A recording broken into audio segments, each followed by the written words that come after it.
swampy bards and bardettes. Welcome back to I Cast Vicious Mockery. I'm Austin. I'm Matt. And we're going to be talking about, I don't know, we're going to talk about something. These are the some kind of sultry podcast show. Although I guess iPods don't exist in like magical D&D settings, so it's like a fantasy iPod. And also broadcasts might not exist, so it's kind of like a fantasy broadcast podcast deal. So like the advent of the iPhone was kind of like it's your phone and also your iPod and also this, that, and the other thing in one in your pocket. Right, exactly. There's got to be a D&D equivalent to that. I believe they call that a spell book. It shoots lightning. Okay. Molds the earth. It casts fireball. It controls people's minds. It's not quite the same thing, though. But it's not as accessible, you know. Right. Yeah, that's true. I think honestly, as soon as somebody nails the accessibility of spells to the point that, you know, Apple did with phones, where it was just like a interface with just a touch screen and one button. I don't know. I think they're onto something. Quit gatekeeping spellcasting, wizards. Oh, you got to learn it for like years and stuff. Oh, yeah, sure. Listen, I can crank out one of those spells like just any weekend. What are you, some kind of sorcerer? What are you, some kind of... So, never though. Never sorcerer. But yeah. Anyway, I think you can guess why. Why you're not a sorcerer? Why I'm not a sorcerer? Yeah, because you hate them. Well, I mean, that's like a chicken and egg scenario there. Like, am I not one because I hate them? Or surprise! That is it. Yeah. That's what we wanted to talk about. Yeah. Okay. Cool. So I have a book recommendation. Okay. I was double surprised. Yeah. Yeah. I told you about this last episode, and then earlier today. That makes it a triple surprise. Oh yeah, Mistborn, which is actually something I wanted to talk about with the surprises. All right, triple so surprise. Mistborn, okay. though, yeah, I'm Mistborn. gonna how am I gonna show you guys? I don't have it. I don't have this book that I'm gonna recommend to you today. But it is a strong recommendation because I listened to it. Yeah, you have the audiobook, right? Yeah. Maybe I can link to Audible or something. I think there's something like that for us. Probably, yeah. If you don't already have Audible and you have time to do chores and you're not listening to books while you do it, well, I've got news for you. You should probably just do that now. Just get Audible and do that. Yeah, I like audiobook. I don't know if I want to do an actual Audible ad here, but I don't know if people know about this. They added a sort of like Netflix type deal where where like you don't get all the books. Sure. But you get a bunch of books in a rotating list for free along with your monthly membership.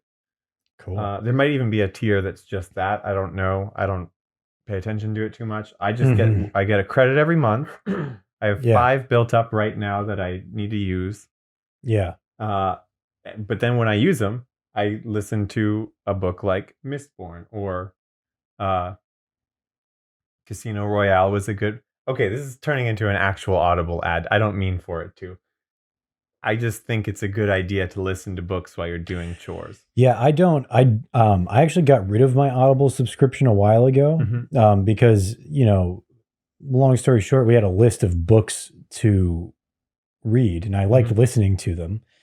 And once I had all of the ones on the list, that's it. I got rid of it. Collection complete. But I'm about to free up a lot of monthly subscription stuff soon, monthly stuff. I might get it again because I really like audiobooks. And they can last a while. I like the other series by Brandon Sanderson, Stormlight Archive. Those ones are in like the 55, 58-ish hour range per There you book. go. Kind of like a Game of Thrones Yeah, size. I listen to all the Game deal. of Thrones books that are out right now. Yeah. And yeah. I mean, that's, like, are you going to do 58 hours of chores this week? I don't think so. Are you going to do that in a month? I don't know, man. I would Probably not quite. I would get through a Game of Thrones book in a month, but that's because when I started it, I would do it like anytime I had exactly. the That's opportunity. that's what I'm running into with this. It's a kind of a problem, actually. So like chores, but also then commutes, Yeah, like driving. and then Oh my God, do you drive places? Listen, we got to hook you up with Audible. All right. So anyway, so it doesn't have to be Audible. It just audiobooks are there's a reason Jesus made them, okay? He like personally came down and he was like, hey, I forgot something. You weren't ready for it yet, but here's audiobooks. There's a reason. You can get audiobooks on like Google Play and stuff like that too, right? Yeah. So but only if you hate yourself. Yeah, and no, actually, so listen, I have I forget even what it's called. Audiobook.jp, I think, is the name of the website. It is an audiobook seller place for Japanese audiobooks. Oh, haven't bought anything yet, but they keep recommending me the 7 Habits of Highly Effective People in Japanese. That's great. The covers of Japanese books are atrocious. Are they bad? I love them. I absolutely. They're one of my favorite things in the world. Okay. Because they are just covered. First of all, they almost all have just a picture of the author. At least the like self-improvement type. Like 7 Habits. Yeah. Like 7 Habits or things like The Life-Changing Magic of Tidying Up. Although I think that one actually has. Well, that one has a nice cover in the U.S. I don't know actually about its Japanese cover. Marie Kondo is Japanese, so yeah, I would think that they would have a nice cover for it there. I don't know, because a lot of the books from Japan. The main thing going on right now, their style is to have gigantic lettering. Oh, okay. And just kind of like it bounces around. It's like blah, blah, blah, blah, blah, blah, blah, all over the page. Nice. The cover, I guess. And then it'll be like all white and maybe like, or like 2/3 white at the top and then like 1/3 black or something at the bottom. Like that kind of like blocky, big colors that you'd use for a flag or something. And that's it. Like that's what the covers all look like. And it's just like, none of them are good. That's like early 2000s modern in the US is what it feels like to me. Yeah, that something style. like that. Yeah. It's a really weird thing to see for a place that loves design and like nicely like aesthetic things so much. It's early 2000s modern mixed with like 90s goofy. Yeah. Is what it feels like. That's what I'll have to show you sometime because that's what it is. Yeah. Essentially, it's exactly that. So Mistborn, what is it about? Mistborn is a good book, dude. First of all, it's about a cute little girl, and when I'm saying cute little girl, she's like 16-ish, which to me that's like young enough that you can. Oh, she's a cute little girl like that, like. So that's that's a bonus, but it's technically I think it might be young adult fiction type deal. So yeah. That the protagonist is a 16-year-old girl. That's not really. That's kind of in that entire section of the bookstore. That's pretty much you can take that for granted. But all right, it's cool. There's a lot of cool stuff about Mistborn. It's a book. It's a story of I guess it says this on the back cover, so it's not giving away anything. It's set in a world where there was a great evil, threatening the world. And there was a chosen hero who was destined to save the world. And when it comes time for him to do the thing and save the people, he fails.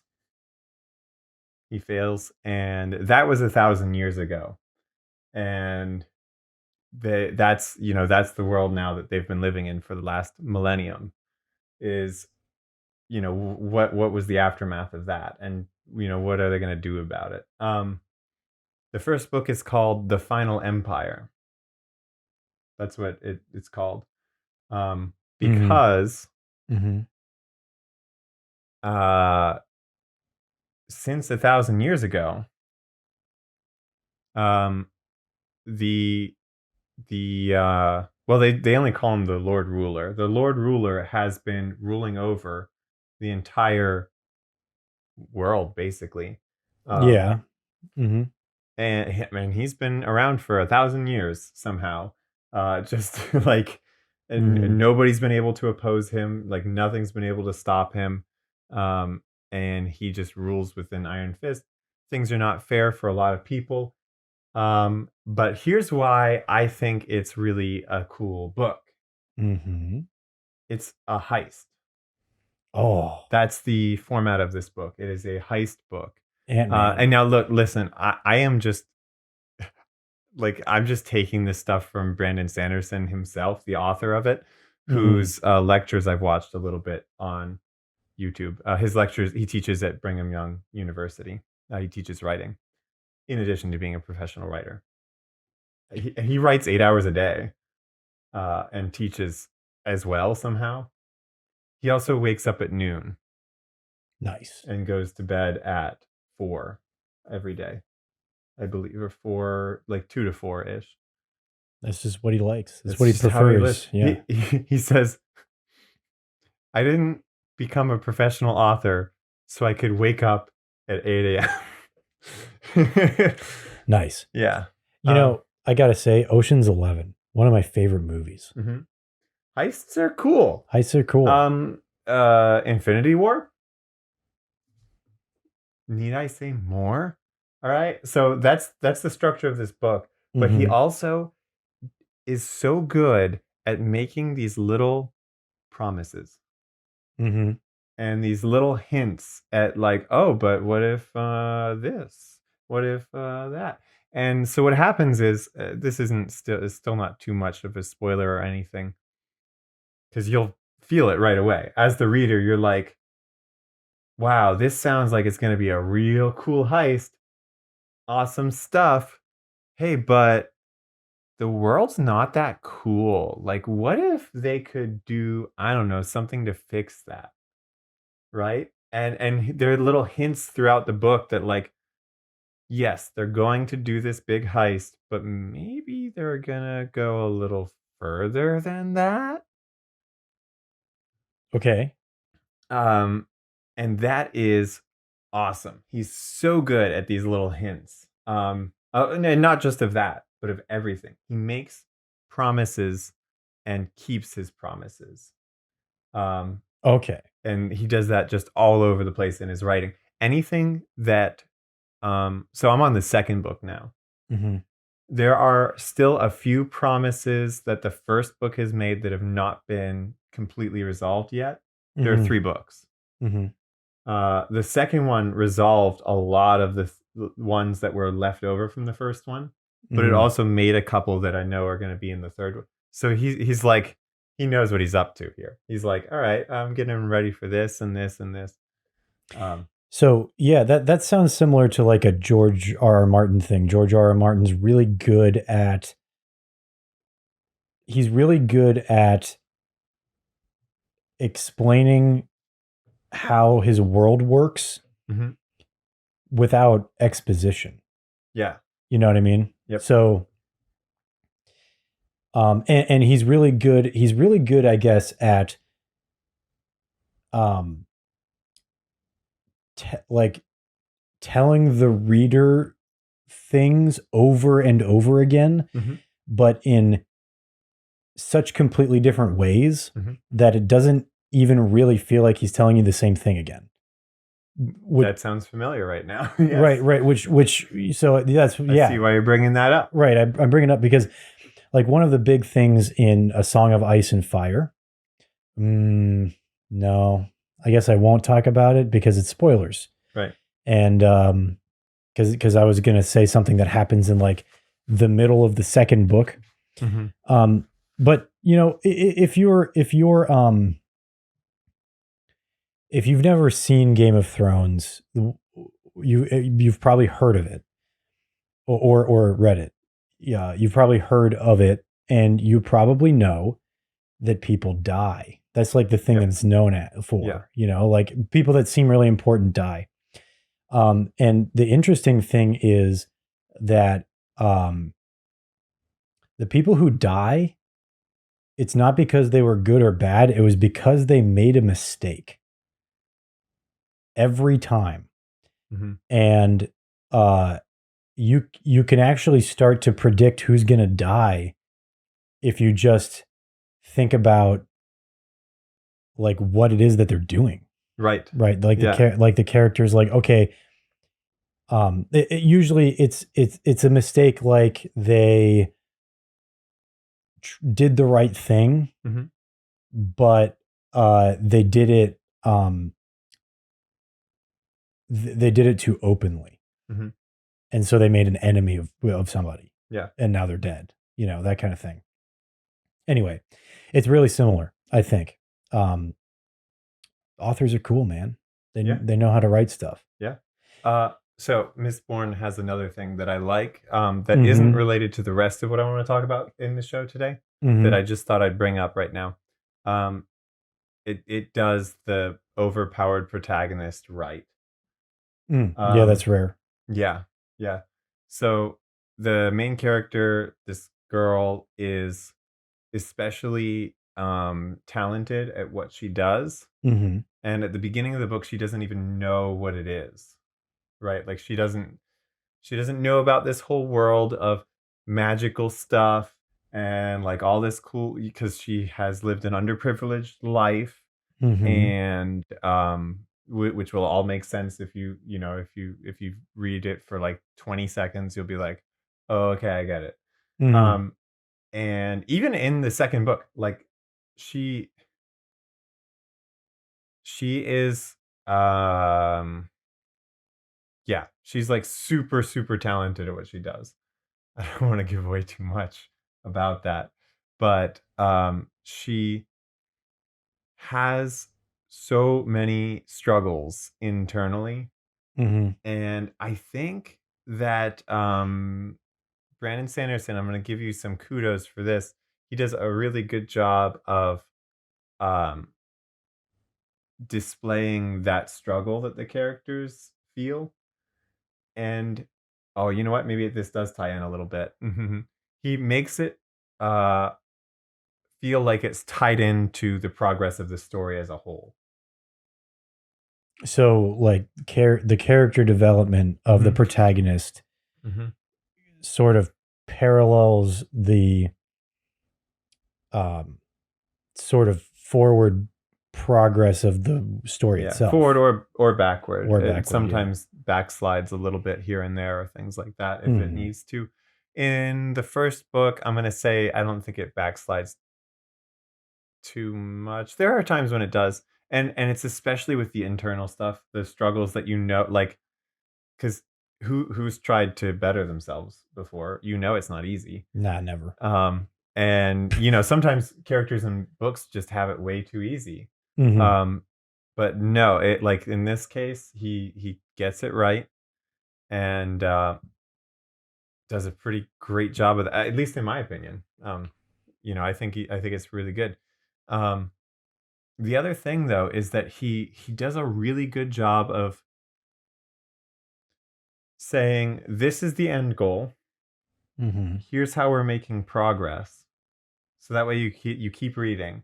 And also he says, these are some, he hints at things that could go wrong. And because of those three things, the entire time you're reading this, it feels like it's super suspenseful, right? Until there's a big climax, and then the suspense, dissipates, and then you're like, oh, thank God. And then it's right back into that in the next chapter. Like it really does build up a good sense of suspense that a lot of fantasy type books do not do in the same way, because they feel almost more like travelogues or something.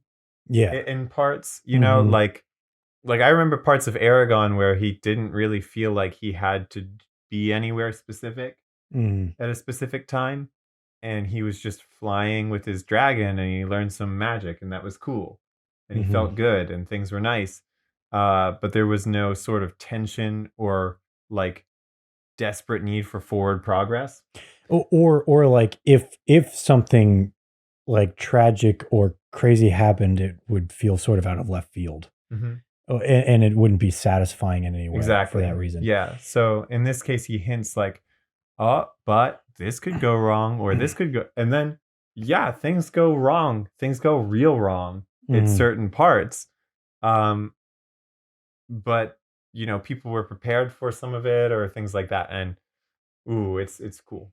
Yeah, and I think those exact same 3 things could be really helpful for certain D&D campaigns. For certain D&D campaigns. You got it, right? Yeah. Like the gems, right? In the Cataclysmic Rift campaign. The MacGuffins. Yes, the MacGuffin gems. Yeah, that's so. The goal is to find the 7 gems, the 7 Chaos Emeralds. Yep. And to smashify them. Yeah, so I think that, and you know, I did that on purpose. That I wanted you guys to have, yeah. So one, I wanted you to know what you were doing, right? To have a goal, right? Because especially since a lot of the players were new, I thought it might be a little bit much to completely leave it up to you guys to decide what you were going to do. Because I don't know. I mean, that's fine in a lot of D&D games, but in the one that I'm running, that's what it is. Then forward or knowing exactly what was the second thing you said? Knowing exactly when. Like knowing when you're making. I don't remember what the second thing. Yeah, knowing when you're making progress, right? Yeah, like that. So the stipulation is when you smash a gem, when you break it, then you level up. Well, and even knowing, like discovering the location of a gem, that's progress. Yeah. Getting to the place where the gem should be, roughly, that's progress. Like we can tell if we're making progress on the map. Yes. We can tell if we're making progress by our levels. We can, like, there are a lot of ways to make that progress. Yeah, so when you arrived in this town, you knew you were in the right place. So you're making progress, right? Exactly. Some things happened that seemingly were unrelated, but then you ended up in a place that seemed reasonably to be where the gem could be. So that feels like progress. And at the very least, it's an interesting place for Liam's personal goals. Yeah, exactly. There were some things in there that kind of were relevant to a lot of the characters, and so regardless of whether or not the gem's in there, it's worth checking out. Right. You know, a lot of you guys seem to think. So I'm doing all that on purpose, but I think that the one thing that I could do better with that you mentioned, and this is what I was thinking of when you said that, was the part where knowing what could go wrong. Right. Because obviously in D&D, character, you know, and I made this very clear, like, characters can die. Right. That's a possibility. I'm not going to tell you that it's not going to happen. And I'm not going to tell you that definitely somebody's going to die, you know, a character, not an actual player. But, so that's always there, but that's like always a looming threat. Right. And you know, but in the same way, it's a threat in real life. And we all push it out of our mind there too. Right. Exactly. Well,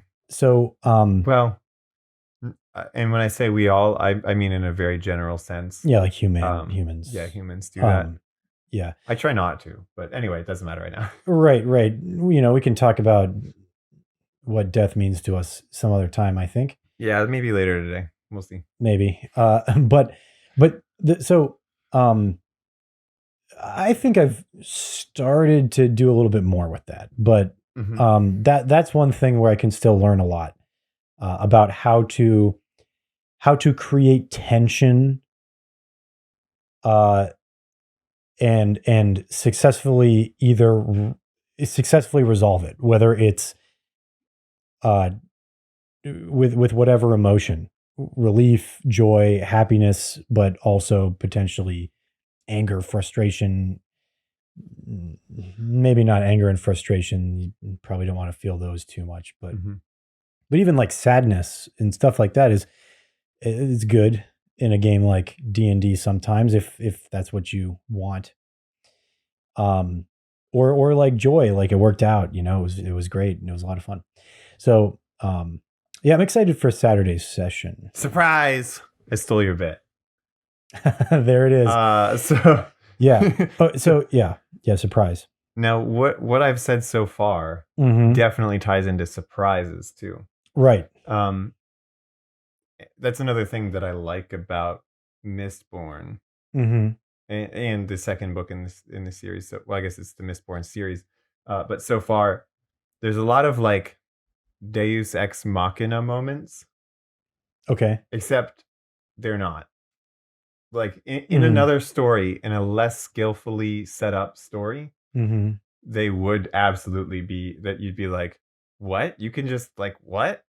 But in this one, they're set up so well. They're hinted at. Okay. Yeah. Okay. And they're hinted at in ways that like you might not catch all of the hints, but you'll catch some for sure. Right. And it's also like this. When you're promised something, sometimes you get exactly what you're promised. Yeah. From the author in this case. Like he says, hey, what did you want for Christmas? And you're like, I would love an RC car like this. And you show him and he's like, oh, cool. You're like, I'm Jewish, I don't. Yeah. Anyway, yeah, RC but then car. On Christmas, what do you know? You open your singular present from the author who climbed down your chimney, and there it is. The RC car, the exact one that you asked for. It's really there, and you feel really good. But sometimes he's like, hey, about that RC car, and then when you go to open your presents, you realize that you picked up the RC car off of another present that was a little bit bigger, and you go to open it and it's the same car, but it's just a car. It's not an RC car. But it's the real car. It's the whole real car. What? Oh my gosh. And you get the RC car. Sometimes the promises are fulfilled in a way like that. And it's not just good ones. Not just like the hero did something and oh, it was amazing. Sometimes it is in a negative way. Right. And it's like you realize somebody was bad, but you didn't know they were that bad. That kind of thing.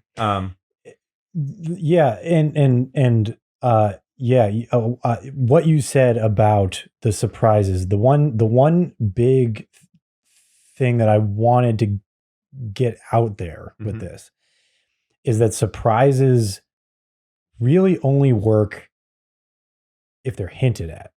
Yeah, because otherwise it like there has to be some solid evidence for them. Right.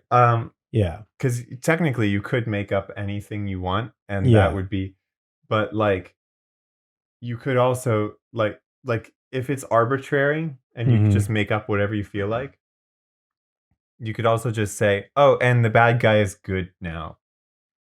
Right. Problem solved. Yeah. Oh, and the world is not going to end because the weather fixed itself. Problem solved. Yeah. Like in the movie 2012. Right. Yeah, exactly. Like, oops, it turned out it was only 2011 again. It was 2011 too. It's like Groundhog Day, but for the whole year of 2012. For the whole year. Anyway. Or so no, this is a thing that I'm stealing from Brandon Sanderson's lectures. He says like, yeah, you can just write whatever you want in fiction, but like you can also do that in any other genre. No, that's true. Or I mean, in any other fiction, like fantasy, yeah, you can write whatever you want. You can explain things away with magic, but you can like in a romance story, the main characters can just decide, hey, I'm over my problems. Let's get together. And that would be it. Yeah, right, exactly. They could do that on page 2. Oh man, yeah. Yeah. Well, imagine a fantasy novel like that where it's like page 2, they're like, oh, we magicked it and it was better. Yeah.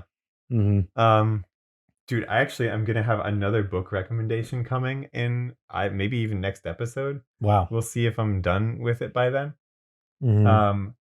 For a book that does that a little bit. And then but it earns it. It somehow earns that. Yeah, yeah. That level of we'll see. Yeah, yeah. Actually, I'm kind of excited for more forward progress in Cataclysmic Rift, my campaign, because I am planning on I'm really, really excited. I mean, I'm not going to give away anything, but I'm planning on doing something that I think will get everybody. I think it'll get everybody to be like, whoa. Well, and I don't know. Like, I think it'll get everybody thinking more. And I'm curious to see. I was thinking about this though. Okay.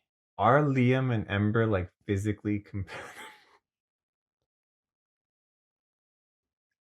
It would be really hot. It'd be really hot. That's right. Yeah, you were telling me that. Yes. Yeah. Okay. Yes, Ember's a fire genasi. Yeah. And Liam's a human genasi. He's human. No, like human elemental genasi. He's a human. I mean, what's the difference though? Like, isn't a genasi just like a human elemental? I like the concept of the fire genasi that have fire hair. So all of my fire genasi have fire hair because I think that's cool. And you've asked, do they have fire? Yeah, I've asked about like what happens if it goes out. Oh yeah. Like what happens then? Mm-hmm. I've thought about it. I have an answer. You'll have to find out in game though. Is there armpit hair fire? I guess Liam's gonna have to do some. I'm gonna have to do some perception check. I'm gonna have to do an investigation check on Ember's armpits. Oh boy. Anyway, actually, I should probably make a note of that after this, though. Ember is one of my favorite NPCs that I've made. She wasn't at the beginning, but now she is. Yeah. Well, it's just like any person, you can. I got to know her better. Find something you like about anybody. Yeah. Yeah. Well, I got to know her really well because you guys keep hanging out with her.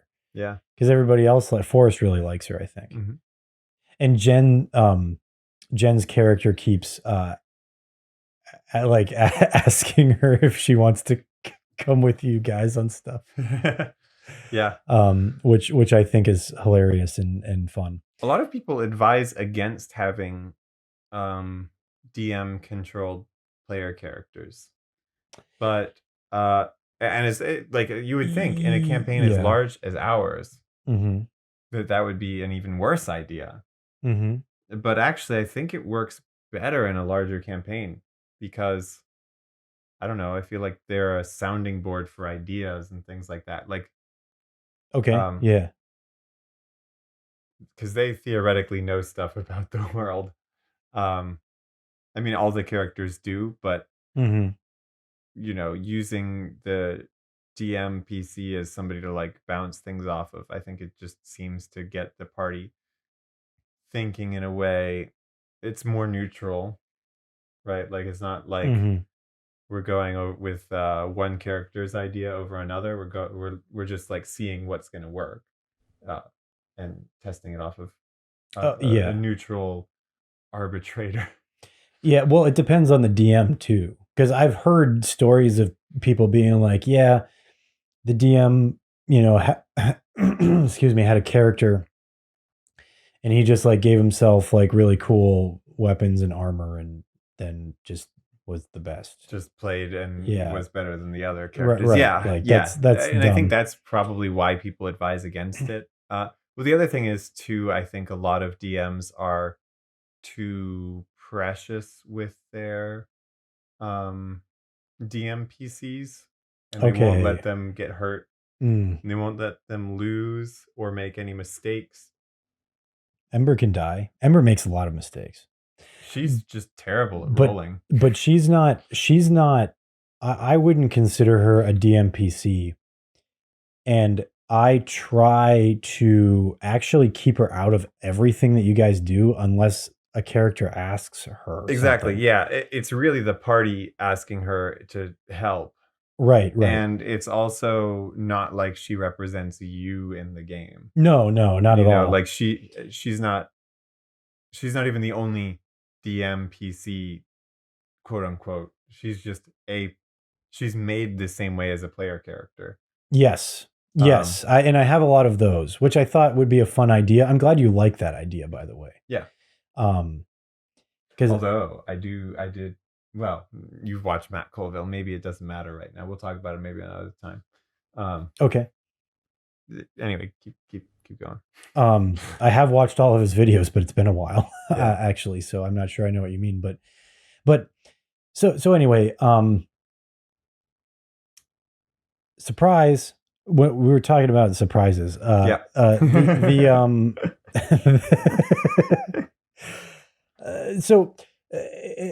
Yeah, I think that I don't know if there's really much more to say, because I just really wanted to get across the point that if you're just like,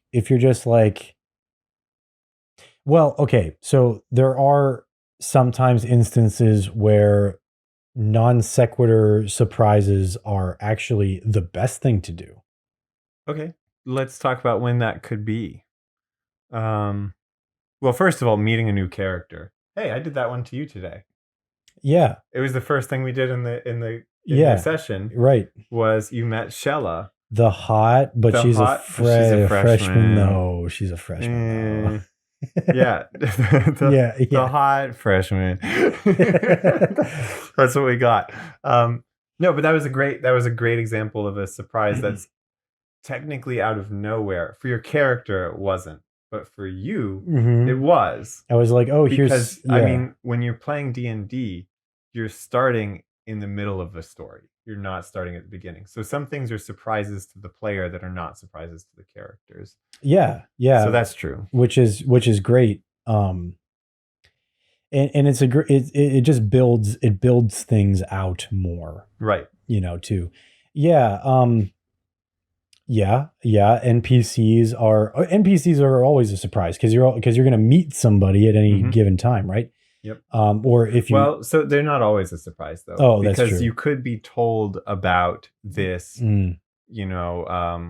grisly old guardsman who,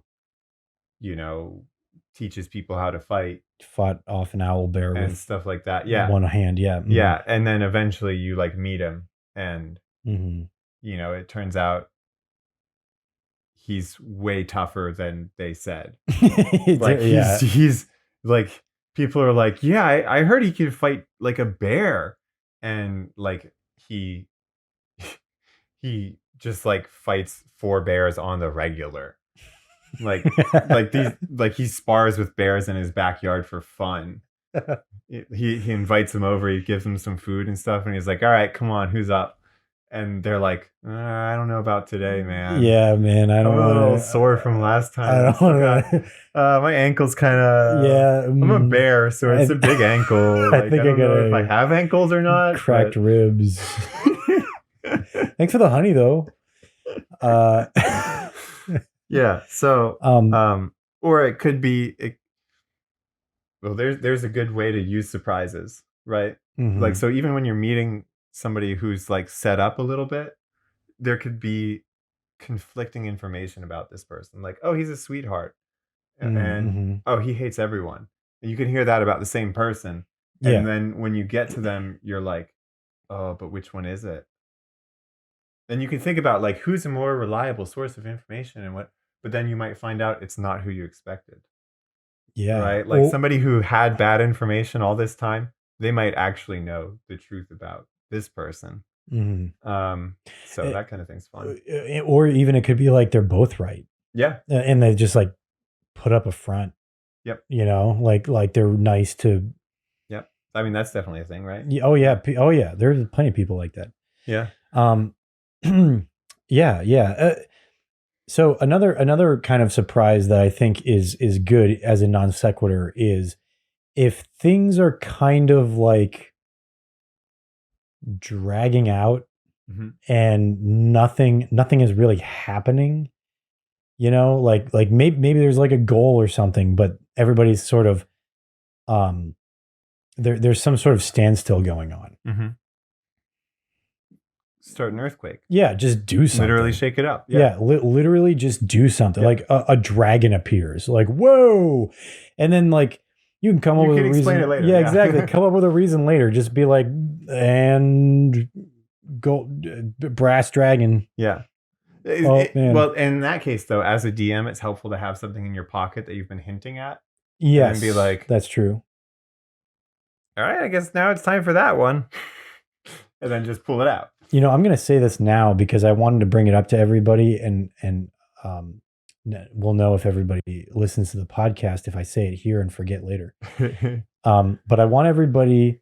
I'm gonna send. Remind me to send everybody. You have it. Remind me to send everybody the calendar. I want everybody's birthday. Oh, the character's birthday. I want to know what every character's birthday is. Ooh, that's gonna take me some figuring right there. Oh yeah, well, I guess I'm just gonna do it proportionally the same. Okay, okay, that's a good way to do it because there's I forget how many days are in. I think it was like year. 500 something, 50 or something. Yeah, it's in the 500 range. I don't know.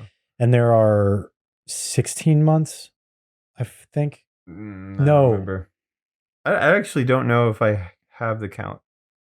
I guess I have the. I sent you a link. I think to it. Yeah, that was a long time ago. I sent it to Carly too. You and Carly are the only ones I sent it to. You because Liam would know. Yeah, that stuff.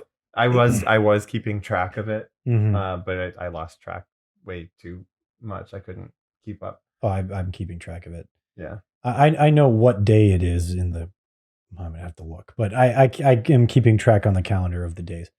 But I also sent it to Carly because it has significance for her. Yes, celestial stuff like phase of the moon and stuff. Yep. Anyway, yeah, I think that's just a thing to do. And then I would want to know, and then I could be like, by the way, it's Liam's birthday. Like on any a good surprise. Random day. That's a fun thing, right? That's a good surprise for real too. When you like wake up and you're like, oh wait, it's my birthday. It's right. A nice surprise. Right. Well, yeah, especially as you get older, you kind of forget that it happens every year. I wonder if I'm working on my birthday this year. I took the week, literally 1 week. Nope. 1 week and 1 day. The 19th of May. That's fine. Yeah. It's going to be on famous birthdays anyway. I took it off. I took that day off. I'm getting a tattoo that day. How exciting. Ooh. Is it? I don't know where. Is it going to be a slutty tattoo? Yeah, right on my lower back. It's going to be way low. Huh? Yeah. I'm going to get infinity tattoo. Okay, I'm just kidding. Well, I guess you'll see. I'm excited about it. Like the appointment is confirmed. I'd put down a deposit. I'm excited about it. This is definitely going to be the first of, I think, probably a few at least tattoos that I'll get. Anyway, that's a surprise. Like you wake up and you have a tattoo? Kind of. That was a surprise for my dog. Your dog's tattoo. Yeah, that was definitely a surprise for her. Surprise. Now you can't have puppies. You're Spade. Hey, how exciting. And you get this commemorative tattoo. Commemorative Spade tattoo. Yeah. Awesome. She was already Spade when we got her, so she just came with a tattoo. Oh, she came. It was shortly before we got her, though. Oh, really? Because her stomach was still like shaved. Mm. Yeah, it was like not too long before we got her, I believe. Yeah. At least it seems like it. I don't know. She doesn't really have a lot of hair on her stomach anyway. Yeah. Yeah, she doesn't.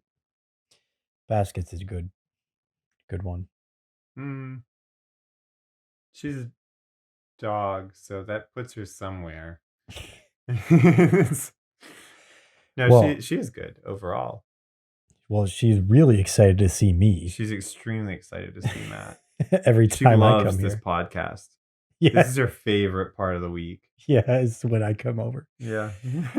Carly yesterday called me the dog whisperer. Do you just go like dog? Well, dog. So I don't know. Maybe it's just because I really like dogs, but they tend to really like me. Yeah. Except the only dog that has not really been like that I can like in recent memory is actually Soren, Forest dog. But Soren is very shy around everybody. Yeah. And kind of really only interacts with Jen and Forrest, but so that's okay. But I like him, and he'll warm up to me someday. Surprise! Do we have some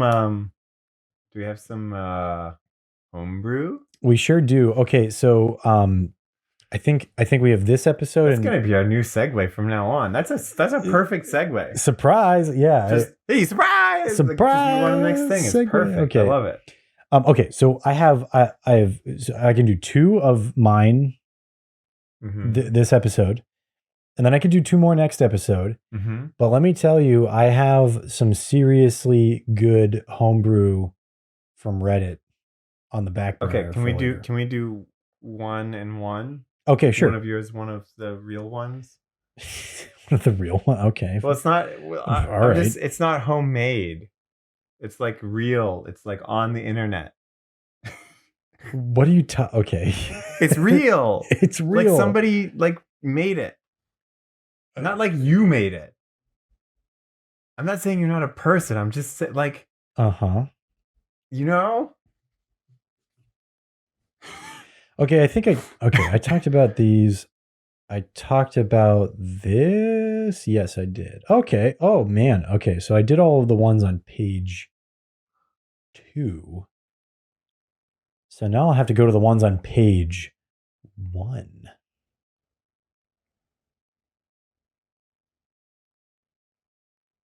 Oh, I forgot that I kept this one as one of the items.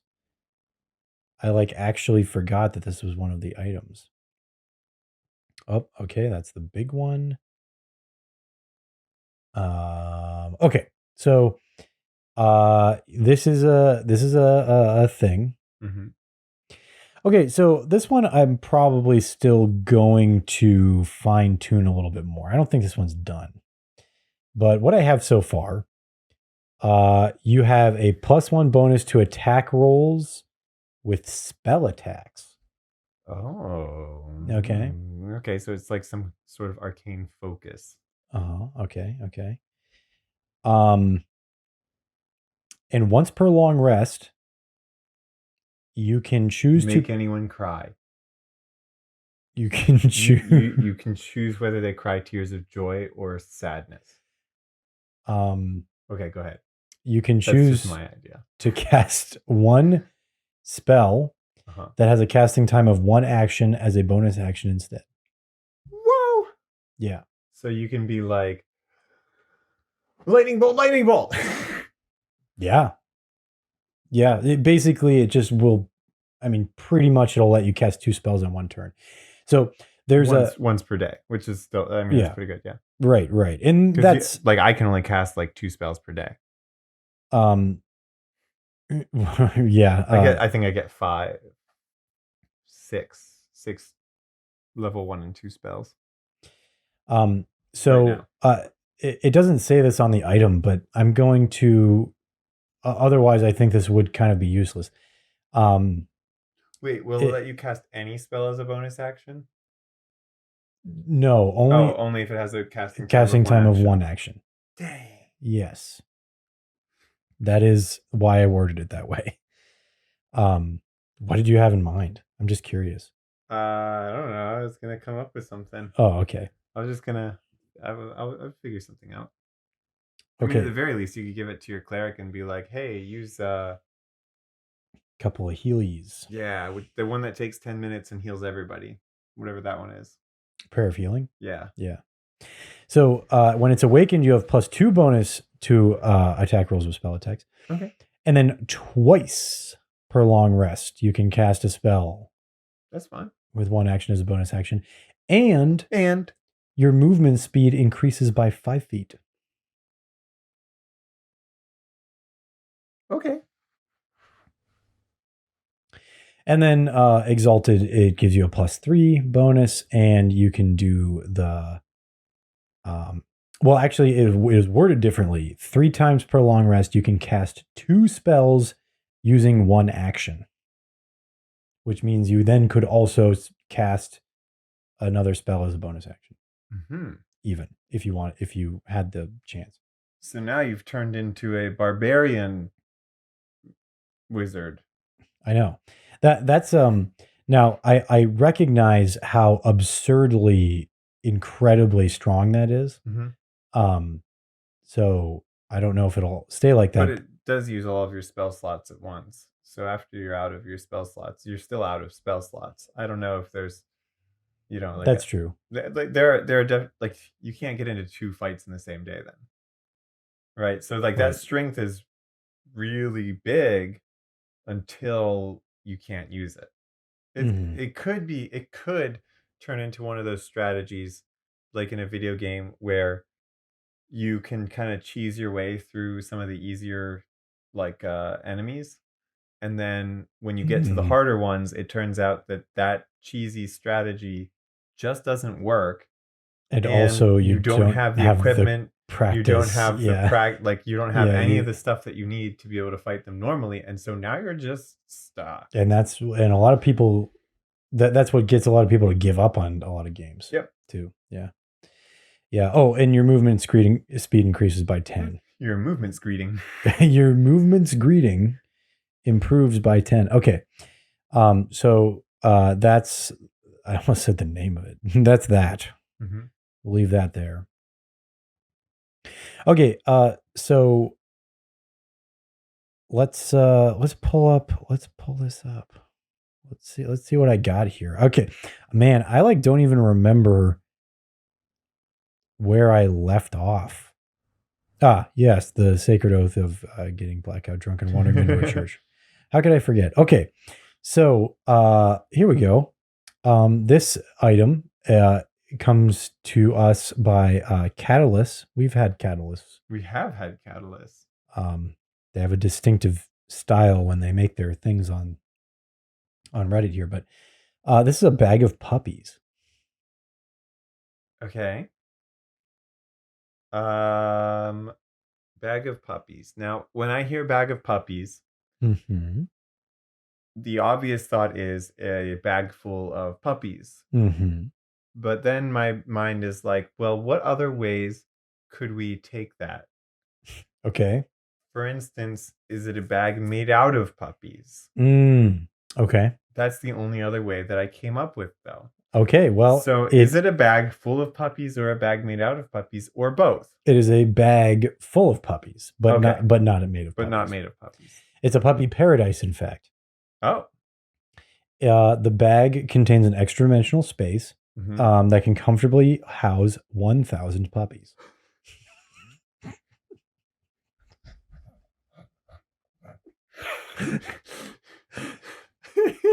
The bag provides them with as much air, food, and drink as they need. As who needs? The puppies. How many? 1,000.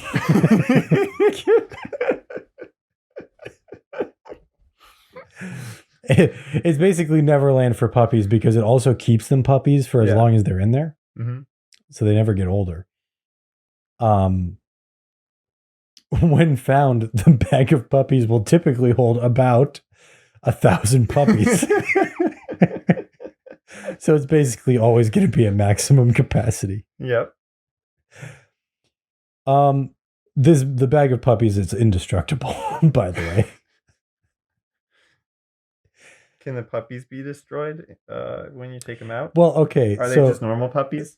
Just this is why this was so funny to me because of the intended utility, but then the clear result that would happen in a standard D&D setting if this was actually utilized, right? So, okay, you can use there are two actions you can use with this. Okay. No, you can't go in the bag of puppies. No, that would not work. Only puppies can go in there. Yeah, it's air for puppies, it's water for puppies, and food for puppies. Right. None of which I, as a human, would partake in. So as an action, you can reach in the bag and pick a puppy out of the bag. Or you can use your action to put a puppy in the bag. Does it specify when you pick a puppy out of the bag? Do you choose a puppy from the bag, or it says you take a puppy out of the bag? It says as an action, you can reach inside the bag and pick a puppy. So yeah, but pick could mean grab or choose. I know. I know. It's I don't know. It's pretty clear to me. Anyway, or as an action, right? Instead of either of those things, you can turn the bag inside out, releasing all 1,000 puppies in a 30-foot radius. A sphere of puppies. Okay, that is gonna kill a lot of puppies. Well, right? That's gonna kill a lot of puppies. You're right. I mean, there's no way it won't. But no matter what, it could also kill other things. Okay, well, here's what it does. Hey Google, how much does a puppy weigh? Let's see if Google answers. My phone That's not. I didn't. That's not a. All right, so let's say a puppy weighs 5 to 10 pounds. Okay, yeah. It depends on what it's a puppy of, but right. Sure. So 1,000 puppies would weigh 5,000 to 10,000 pounds. Yeah. That kills most things. Okay, well, here's what it does. That kills. First of all, anything medium sized. Come on.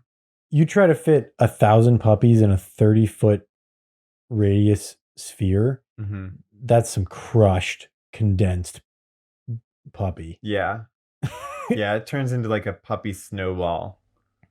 Of just compacted puppies. Yeah. No, but actually what happens is that they continue to stream out of the bag. It's not like they all come out at once. Oh, okay. Because the puppy flood persists for an entire round. So it's 6 seconds of puppies just coming out of there. As they come out, they heavily obscure the area. The ground in the 30-foot radius circle becomes difficult terrain. And any medium or smaller creature that enters the circle for the first time or ends its turn there makes a DC 15 strength or dex saving throw. They can choose which one, or fall prone and become grappled. As enthusiastic and playful puppies jump on them. It lasts for 3d6 rounds until the puppies get tired from all the play. So,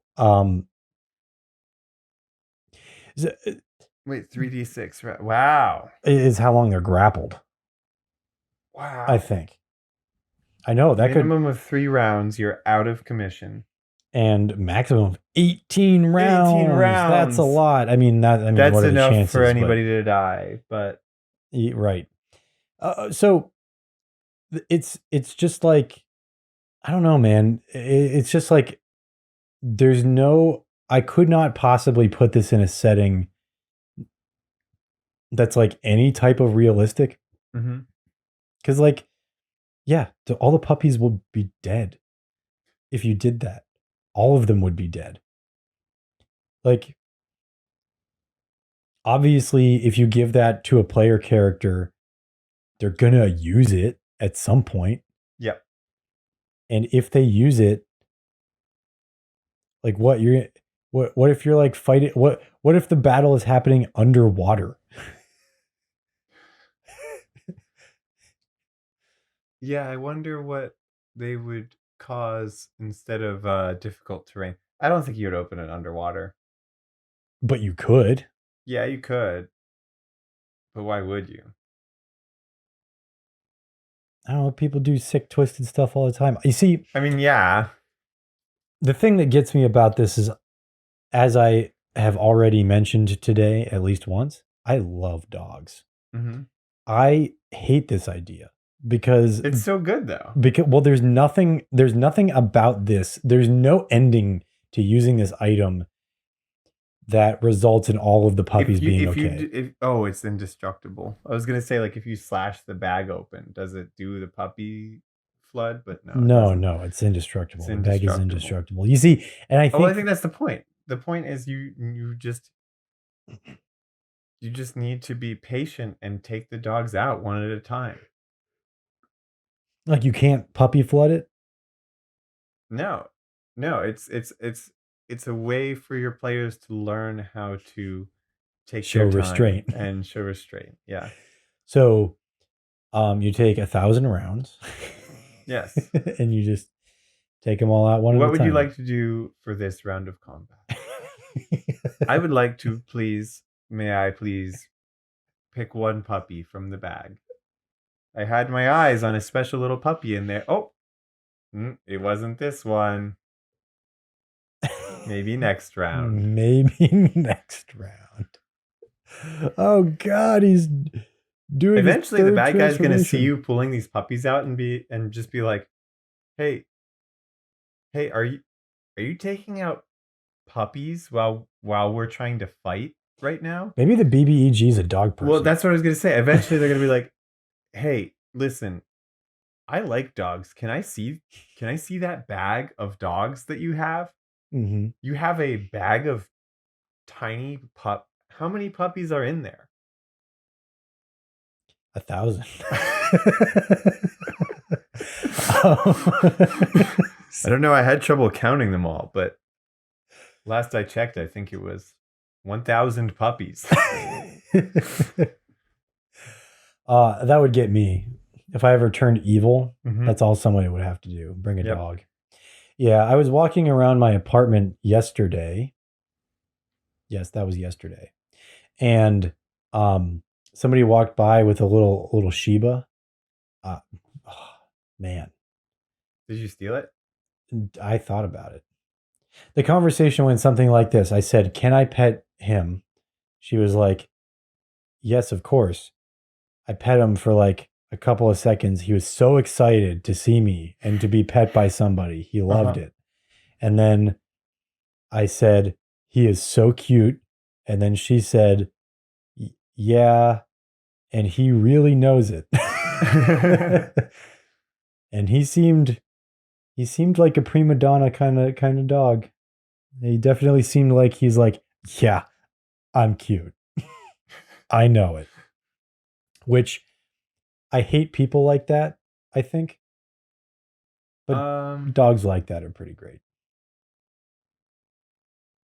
I think I do not hate people like that.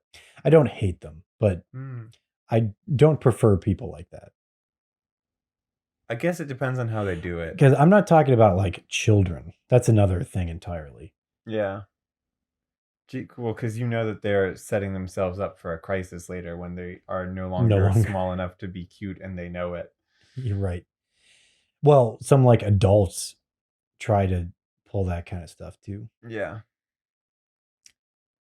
Even if it's true, I'm just like, yeah, sure, you're a cute person, but like, are you cute on the inside? You don't seem like it. And that's when you seem like to check what's in there. Yeah. Well, yeah. I mean, how else are you gonna know? Because they were a vampire, actually. Oh, you used the wooden stake. Yeah. Yeah. Everybody who says that they are like says about themselves that they're cute, factually is a vampire. And legally, I believe, can be slain. That explains mark? a lot of my past relationships. And if I that's do true, seem to remember a clause on the Declaration of Independence saying that vampires are allowed to be slain. Correct me if I'm wrong. we should consult Nicolas Cage. Correct me if I'm wrong. Yeah, but Nicolas Cage, could you please confirm for me? Like, was it on the back? Was it one of those messages on the back? When was the last time you watched National Treasure? It was this summer. Yeah, I watched it rather recently too. Man, it's a good movie. Wild ride, dude. Yeah, I think I like that movie a lot. I do. Yeah, yeah. I it's a fun time. It is. It like just like the craziest stuff happens. Yep. The part that always sticks in my, I always have a like whenever I watch a movie or like a TV show, there's always like, or like read a book. I talked about this last time. There's like one thing that like I always think about first. It's like the thing that's like seared in my brain. Yep. For National Treasure, it's the part where that other dude, not Nicolas Cage, yeah, and not the love interest girl, but the other guy, the clueless guy. Yeah, it's the one moment where he was like, "Oh, I know something that you don't know," where it's like before daylight savings or whatever. Yeah, that's what I remember about that movie. I remember in the end when he's like, and all I got was a Ferrari.